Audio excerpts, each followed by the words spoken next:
Hi friends, அதாவது PO வட்டார கல்வி அதிகாரி. ஓகேங்களா, இதுக்கு நான் நிறைய வீடியோஸ் வந்து போட்டிருப்பேன். ஓகேங்களா, இந்த பிஓ ரிலேட்டடாக நான் வந்து தொடர்ந்து நிறைய வீடியோஸ் வந்து போட்டிருப்பேன். நீங்கள் வந்து ப்ளேலிஸ்ட்டில் போயிட்டு நீங்கள் செக் பண்ணி வாட்ச் பண்ணிக்கலாம்.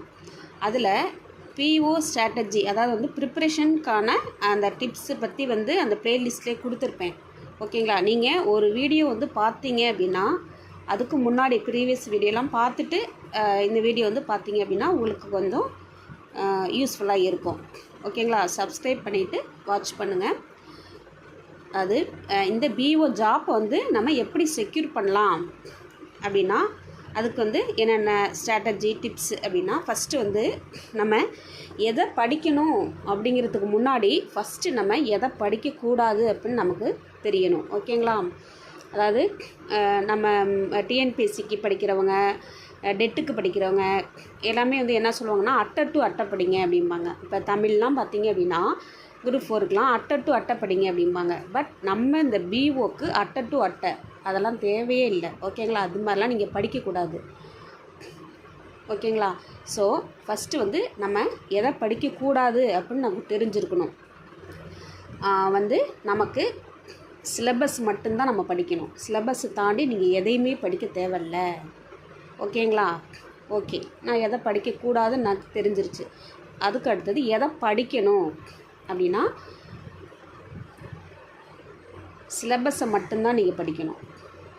சிலபஸில் வந்து என்ன அந்த வேர்டு இருக்கோ அதுக்கு ரிலேட்டடாக நீங்கள் நெட்டில் சர்ச் பண்ணலாம், மெட்டீரியல்ஸ் வந்து பர்ச்சேஸ் பண்ணிக்கலாம். இல்லை அப்படின்னா நீங்கள் வந்து ரெஃபரன்ஸ் மெட்டீரியல் அந்த மாதிரி நீங்கள் வந்து படிக்கலாம். ஓகேங்களா, இப்போ இது வந்து நமக்கு டிகிரி லெவலில், அதாவது வந்து யூஜி வித்து பிஎட் அப்படிங்கும்போது நமக்கு கண்டிப்பாக வந்து நம்ம யூஜி சிலபஸ், யூஜி மீன்ஸ் வந்து ஆல் மேஜர்னால் சில எக்ஸெப்டட் இருக்குது. அது தவிர மற்ற வந்து தமிழ், இங்கிலீஷ், மேக்ஸ் இந்த மாதிரி வந்து இது எல்லாமே நம்ம படிக்கிற மாதிரி இருக்கும். அதேமாதிரி பிஎட்டில் வந்து நமக்கு சைக்காலஜி, எஜுகேஷனல் மெத்தனாலஜி இந்த மாதிரி சப்ஜெக்ட் வந்து நம்ம ஃபோக்கஸ் பண்ணோம். ஸோ எதை படிக்க வேண்டும் அப்படின்னா நமக்கு சிலபஸில் வந்து என்ன கொடுத்துருக்குறாங்களோ, ஓகேங்களா, சிலபஸில் வந்து எத்தனை யூனிட் வந்து கொடுத்துருக்காங்களோ அதை மட்டும்தான் நம்ம படிக்கணும். அதில் என்னென்ன வேர்டு கொடுத்துருக்குறாங்களோ அதை வந்து நீங்கள் ஒவ்வொன்றையும் நீங்கள் உள்வாங்கி அந்த அதுக்கு ரிலேட்டடாக எங்கெங்கெல்லாம் நமக்கு வந்து கவர் ஆகுதோ அதை மட்டும்தான் நீங்கள் படிக்கணும். ஓகேங்களா, ஓகே, இப்போது நான் எதை படிக்கணும், எதை படிக்கக்கூடாது அப்படின்னு தெரிஞ்சிருச்சு. நெக்ஸ்ட்டு நம்ம இந்த சிலபஸுக்குள்ளே எதை ஃபஸ்ட்டு படிக்கணும் அப்படின்னா வெயிட்டேஜ் சப்ஜெக்ட்னால் நான் இதை பற்றி நிறைய வீடியோஸ் வந்து போட்டிருப்பேன். ஓகேங்களா, இப்போது நான் கொடுத்துருக்க அந்த டெஸ்ட் பேட்ச் கூட இந்த வெயிட்டேஜ் சப்ஜெக்டை வந்து ஃபோக்கஸ் பண்ணி மட்டும்தான் இருக்கும். ஓகேங்களா, ஃபஸ்ட்டு எடுத்தோடனே தமிழ், இங்கிலீஷ், மேக்ஸ் அந்த மாதிரி போகாமல் நமக்கு வந்து 150 மார்க்கு, அதாவது 150 கொஸ்டின்ஸ் வரும். அந்த 150 கொஸ்டின்ஸ்க்கும் ஒவ்வொன்றுக்கும் ஒவ்வொரு மார்க் கொடுப்பாங்க. ஓகேங்களா, நமக்கு வந்து டிஎன்பிஎஸ்சிக்கு மட்டும் தான் வந்து 1.5 மார்க் கொடுப்பாங்க. நமக்கு டிஆர்பிக்கு வந்து 1 மார்க் தான் கொடுப்பாங்க. அந்த 150 மார்க்குக்கு நம்ம ஃபஸ்ட்டு எதை படிக்கணும், கடைசியாக வந்து எதை படிக்கணும் அப்படின்ற இது நமக்கு தெரியணும். ஓகேங்களா, எடுத்தோன்னுமே நீங்கள் கொஞ்சம் கம்மியான மார்க்னால் வந்து உங்களுக்கு ஜிகே பட்டெலாம் பார்த்தீங்கன்னா ஜென்ரல் நாலேஜ்லாம் 10 கொஸ்டின் தான் வரும். ஓகேங்களா, அதை ஃபஸ்ட்டு எடுத்து நீங்கள் படிச்சுட்டு இருக்கக்கூடாது. ஸோ வெயிட்டேஜ் சப்ஜெக்ட் வந்து நீங்கள் ஃபோக்கஸ் பண்ணி படிக்கணும். சைக்காலஜி, சயின்ஸு இந்த மாதிரி வந்து வெயிட்டேஜ் சப்ஜெக்ட் வரும். ஓகேங்களா, அதுக்கு நீங்கள் ஃபோக்கஸ் பண்ணணும். நெக்ஸ்ட் வந்து ஓகே, வெயிட்டேஜ் சப்ஜெக்ட் படிச்சிருக்கேன், திருப்பி என்ன பண்ணணும் அப்படின்னா ரிப்பீட் ரிவிஷன். இது ரொம்ப ரொம்ப ரொம்ப முக்கியம். நீங்கள் ஒரு டைம் மட்டுமே நீங்கள் படித்து இந்த எக்ஸாம் வந்து கிளியர் பண்ண முடியும் அப்படின்றதெல்லாம் வந்து சுத்த ஹம்பல். ஓகேங்களா, நீங்கள் எத்தனை டைம் வந்து ரிவிஷன் வந்து கொடுக்குறீங்களோ அதுக்கு ஏற்ற மாதிரி தான் உங்களுடைய ஸ்கோர் வந்து இன்க்ரீஸ் ஆகும். நம்மளுடைய சிலபஸே வந்து கொஞ்சம் வாஸ்ட்டு தான். ஓகேங்களா, உங்களை பயமுறுத்துறதுக்காக நான் சொல்லலை. டிஆர்பி ப்ளஸ் டிஎன்பிஎஸ்சி இது ரெண்டையுமே வந்து ஒரு மிங்கிள் பண்ண ஒரு நமக்கு சப்ஜெக்டை தான் நமக்கு சிலபஸ் வந்து கொடுத்துருக்காங்க. ஓகேங்களா, ஸோ அதை நீங்கள் ஒரு தடவை மட்டும் நீங்கள் வந்து படிச்சுட்டு திருப்பி வந்து நம்மளால் வந்து ரிப்பீட் ரிவிஷன் வேணும். ரிவிஷன் இல்லாமல் நம்ம எக்ஸாம் ஹாலுக்குள்ளே போகக்கூடாது. ஓகேங்களா? நம்மளுடைய டெஸ்ட் பேட்ச் வந்து இந்த ஹோல் சிலபஸை வந்து 4 டைம் வந்து ரிவிஷன் கொடுக்குற மாதிரி தான் என்னுடைய அந்த டெஸ்ட் பேட்சோடைய ஷெட்யூல் வந்து கொடுத்துருப்பேன். நீங்கள் அதை வந்து எடுத்து பார்த்தீங்கன்னா தெரியும்.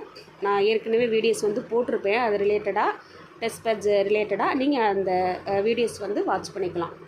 ஓகேங்களா? Okay, repeat revision. நீங்கள் எத்தனை டைம் வந்து ரிவிஷன் பண்ணீங்களோ அத்தனை டைம் வந்து உங்களுக்கு ரொம்ப வந்து எக்ஸாம் ஹால் ரொம்ப வந்து பாசிட்டிவ் எனர்ஜியாக இருக்கும், பாசிட்டிவ் வைப்ரேஷனோடு இருக்கும். நெக்ஸ்ட் வந்து டெஸ்ட் பேட்ச்.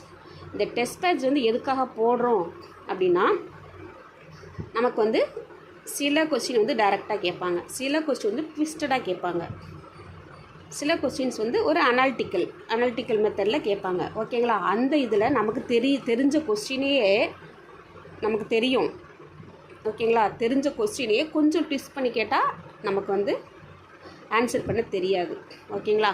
அந்த தப்பு, அதாவது கேர்லெஸ் மிஸ்டேக், இந்த மாதிரியான தப்புகள்லாம் வந்து நம்ம குறைக்கிறதுக்காக தான் இந்த டெஸ்ட் பேட்சை வந்து போடுறது. நம்ம ஒரு டைம் வந்து டெஸ்ட் பேட்ச் ஒரு டெஸ்ட்டு போட்டோம் அப்படின்னா அடுத்தடுத்த டெஸ்ட்டுக்கு வந்து நம்மளுடைய அந்த ஸ்கோர், அதாவது நம்ம தப்புக்கள் வந்து கம்மியாகணும். அப்போ தான் நம்ம வந்து என்ன பண்ணியிருக்கோன்னா நம்ம கொஞ்சம் நம்மளோட இம்ப்ரூவ் பண்ணிகிட்ருக்கோம் அப்படின்னு சொல்லி அர்த்தம். ஓகேங்களா?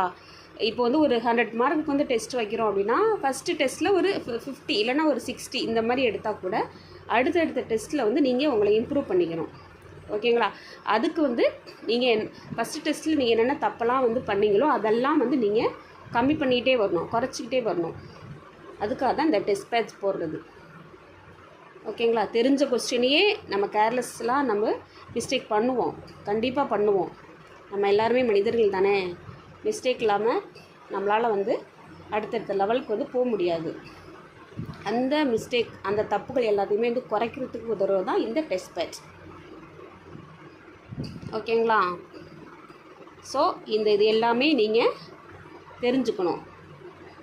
ஃபஸ்ட்டு எதை படிக்கக்கூடாது, எதை படிக்கணும், நம்ம வந்து இந்த 150 மார்க் 150 கொஸ்டின்ஸில் எது நம்ம ஃபஸ்ட்டு ஃபோக்கஸ் பண்ணுற வெயிட்டேஜ் சப்ஜெக்ட், ரிப்பீட் ரிவிஷன் வேணும், ஒரு டெஸ்ட் பேட்ச் வந்து நம்ம போட்டுக்கணும். ஓகேங்களா? இதெல்லாம் வந்து நீங்கள் ஃபாலோ பண்ணி கண்டிப்பாக உங்களால் வந்து ஒரு 100+ ஸ்கோர் பண்ணிட்டீங்க அப்படின்னா உங்களுக்கு வந்து ஜாப் வந்து செக்யூர் பண்ண முடியும். Okay, thank you.